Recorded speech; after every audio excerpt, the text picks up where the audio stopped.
Right, I'm going to explain how to work backwards with this grid, and I'm going to take the fraction 7/20. And as you can see, 7/20 is the product of 1/2 and another fraction that we're trying to find.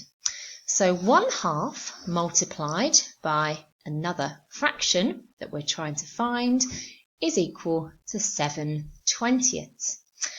Now I know that 2 times 10 make 20, and I know that 1 times 7 makes 7. So I can see that the fraction I'm looking for is the fraction 7/10, which is my answer. So I can now replace the question mark by the fraction 7/10.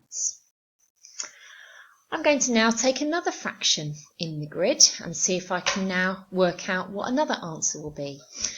I'm going to take the fraction 8/15.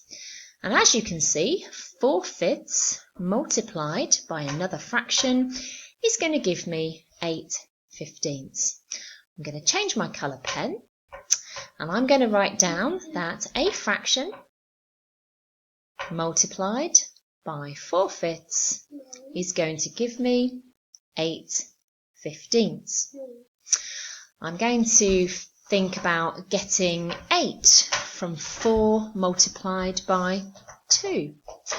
I'm also going to think about getting 15 as 5 multiplied by 3, because of course the numerators and denominators multiplied together will always give me my answer. So I can see that the missing fraction was actually 2/3, and I'm now going to replace the question mark with the fraction 2/3. I would if my pen worked, and there is my fraction 2/3. I hope that helps you fill in the rest of the grid, or as much as you can possibly do. Thank you for listening.